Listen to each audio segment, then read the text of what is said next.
Hello, welcome to VBS Training for Students. I'm glad you're here. I want to go over a couple things with you and just to make sure that we're all on the same page as we get ready for VBS this year. I just want you to know we appreciate students who are helping in VBS.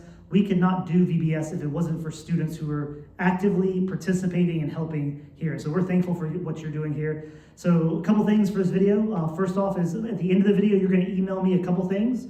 And so there's going to be some keywords throughout the video that you're going to be looking for. And then I'm going to ask for a couple extra things at the very end of the video. So make sure you watch all the way through. But you will email those to me at andrew@stetson.church. And so I'll be looking for those to come in quickly rather than later so we can make assignments and all that stuff as well. But just so we know, this video is a mandatory training time. So you're sitting here today either watching it in the Student Center or you're watching it online because you couldn't be here today. And so if you were not able to see Pastor Justin speak and talk, make sure you go back and watch his video. He will have some special instructions for you in that video that you will have some keywords you'll need to text him. So just be ready if you weren't in the room today for training to go back and watch that video. Be aware of that. Just know that's coming up for you. So I want to go over a couple rules that will help you have a great VBS, that'll make you the best workers you can be, and will help everybody as they get ready for everything going on in VBS. So rule number one, the most important thing that you need to know as a student that will be different from everybody else is there should be a student info sheet every single morning when you check in.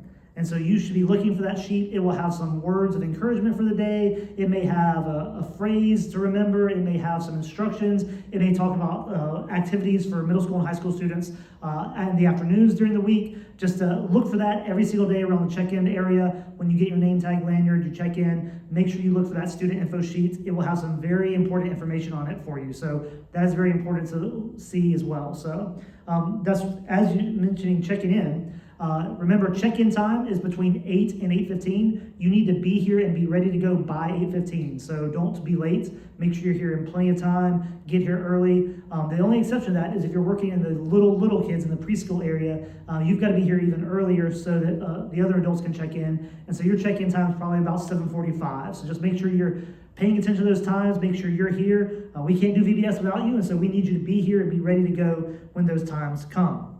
So first keyword, I want you to stop and write down, email to me, put it all in one email, don't put a whole bunch of emails. The first key phrase I want you to write down so you remember is rubber duck. Rubber duck. So you're writing that down. You can send that to me in your email in just a minute.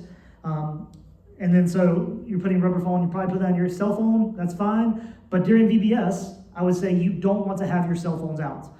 You don't need them out. You have no reason for them to be out.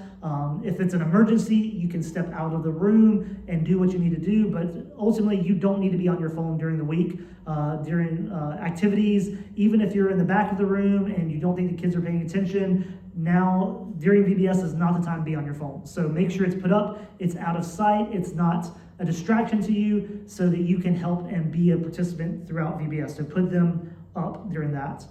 Another activity, just reminder thing, just as the week goes on, there will be special bathrooms around campus that are designated children or adults. During the week of VBS, you fall into the adult category, so make sure you're going to the bathrooms that's marked adults and not into the children bathrooms. Those are adult ones are all single stall ones, so it's not a problem. You can be in there, they're separated in that way. So adult bathrooms are for students during the week, for you as helpers. Adult bathrooms, not children bathrooms. And then as we get ready for VBS, there are a couple of dates to just remind you of. Sunday, July 9th is a very important Sunday. We will be setting up that Sunday right after church. And so I would encourage you to plan on staying and sticking around right after church. If everybody stays and sticks around, it only takes about an hour, hour and a half usually to get everything set up the way it needs to be set up. So plan on staying that Sunday before VBS. And then also go ahead and put your schedule, go ahead and mark it now. The Friday of VBS, cleanup is a part of your helping.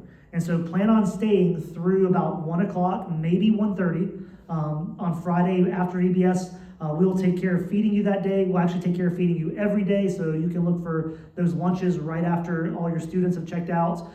For helpers and for leaders, they will have food for them. So lunch on Friday will be taken care of, just like every other day. But make sure you plan on staying so that you're helping out, that you're participating, and you're helping tear down. Lots of hands make light work, and if you don't stick around, it means somebody else has got to stick around and work a little bit longer. Speaking of lunch being provided, that's your next key word. I want you to write down lunch. So you've got the first one, the second one is lunch. Write that down just as a marker in there as well. So what does it mean for a student helper? I want to give you a couple of guidelines, a couple of rules that will help you as you work with younger children that will make you even more successful. And so I just want to remind you, during the week, your real goal of the week is to build relationships with kids, to get to know them, get to know what's going on in their life, and ultimately to tell them about Jesus. And so make sure you are focusing on how you spend that time. Again, you're not going to be on your phone, so that's not going to be a problem. There may be times where we're not going to have students serving together in the same group, but there may be times where there's 2 or 3 groups that are together for recreation or craft. Don't spend all your time when you're together talking to another student. Make sure you're still participating. Make sure you're still leading children. Make sure you're still spending time with them. That's a very important aspect of what you're doing. So make sure you're getting to know the kids. You're getting to know where they're coming from, so that you have the opportunity to talk to them about Jesus. So build relationships with the kids. The second thing you need to be doing throughout the week. So first one is build relationships. Second thing you need to be doing during the week is that you should be asking this question no less than 10 times a day. But the question is, how can I help you? When you walk into a room and you see somebody who's leading a craft or leading music, your question should be, how can I help you? When you walk in the morning, you check in, you see somebody who looks like they're carrying 5 different loads of paper and they're stressed and they don't know what to do, your question should be, how can I help you?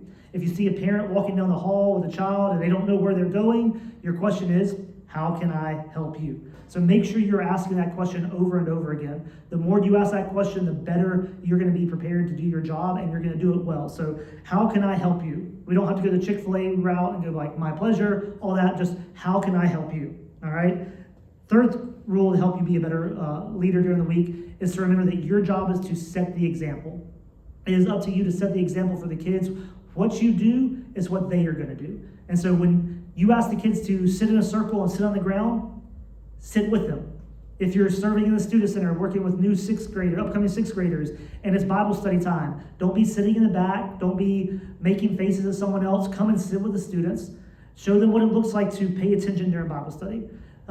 Show them what the example. So if you walk into a room and you ask the craft leader, hey, how can I help you? And they say, we're good. Then you sit down next to some kids and start building a craft with them. So ask, how can I help you? Set the example. You're building relationships through it all. And this last one is kind of important.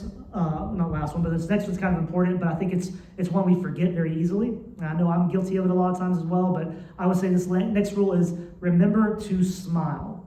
You have to smile during the week. We are a friendly, loving place, and we want people to know that. And the way we know that is by smiling. So make sure you're smiling a lot during the week. Just even if you see somebody who's not smiling, just remind them, give them a big smile. Don't do the scary smile. You know what I mean? You know that look where it's, no, don't do that.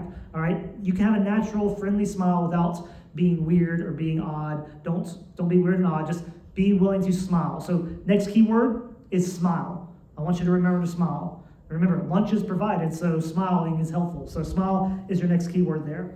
I'll say the next thing you need to do to have a great week is to memorize the theme verse for the week. Make sure you're paying attention to that. Make sure you're memorizing it. The better you know it, you're setting the example for the kids. You're helping them know it as well. So make sure you're memorizing that. You know what it is, and it'll help the kids learn it as well. Finally, and not last but least, but if you have a problem with an adult, if you have a problem with somebody who is, you think, treating you unfairly, seek out intern Nate, find Pastor Dan, find one of the adults you know who are over students during this time, and make sure you just, ask them a question or point it out and say, hey, how can I handle this situation? The adults are going to be watching you. They're going to go to Pastor Dan. They're going to say, hey, so-and-so was on their phone. So they're looking as well. So we're holding each other accountable. So if there's an adult you think is treating you unfairly or you having some issues, make sure you go see intern Nate, Pastor Dan. They will make sure you are set up, and they will take care of you in that way. All right, so we've gotten through the video. We've gotten through those keywords. So if you didn't catch the keywords, you didn't write them down, make sure you go back and listen again and write them down. I want to get an email from you. So besides the keywords, I'm looking for 3 other things in this email. One, I need to know your name, so I know who the email is coming from. That's very important. The next thing I would like to know, keywords, name, I'd like to know what is your age preference or area of desired service during VBS. As we are making placements in the next week or 2, it'll be very helpful to know where you are wanting to work. I'm not making a promise of that. I'll sit down with Pastor Justin, Miss Megan, and we will come up with a list to best suit what needs we have and the ability to fill those needs. Again, just because you're watching this video doesn't mean we have a spot for you. The idea is we have so many spots available for student helpers, and if we have 30 spots available and there are 45 students that are watching this video and wanting to help, we're going to fill the 30 we have, and then we'll see if we can create some more spots for everybody. But we want to be as efficient as possible. We want students who are serving well, who are following these rules. And so if you feel like, oh, I just can't do any of those rules, now would be a good time to be like, I can't set the example. I can't put my phone down for an entire day. Maybe now is the time for you to say, this may not be the place for me to serve. And so we are expecting you to serve. We're expecting you to act like middle school and high school students. And we're expecting you not to cause a lot of problems. So if that's you, if you can't act like a middle school, high school student, if you think you're just going to cause a bunch of problems, now would be a good time to say, you know what, this may not be the place for me. So make sure you're paying attention. We want to hold you accountable to that. So where do you want to serve? And we want to place you as best we can in that. So keywords, your name, where you want to serve. And then the last thing I want you to put in this email, a lot of you have done this before for me, but I want to just have it again as well. It's very helpful as we're placing you. Write out your God story. Tell me what God is doing in your life. If you're well-churched and you know the church lingo, it can be called your testimony. How did you come to know Jesus? What is God doing in your life now? It can be 3 sentences. It can be an entire page if you want to write that much. But just a few sentences at least. Tell me what God's doing in your life, how God's real in your life, how God's active in your life, how you see God moving in your life. Answer any of those questions. Just write those down as your kind of your God story, what God's doing. And so that's what I'm looking for in that email. Once we have that email from you, I will confirm your application, and we will start making placements for VBS student helpers. And you should be getting a text or email from me or Pastor Justin soon telling you where you will be serving at. And so in that email, just one last time, there's 3 keywords. There is your name, there is where you desire to serve at, age group or specific activity, and then your God story of what God's doing in your life. So I know you're going to have a great VBS. I'm going to be praying for you during VBS. I'm excited about what God's going to do. I'm excited that you are interested in helping as student helpers during VBS. Have a great rest of your day, and I look forward to getting that email from you soon. God bless.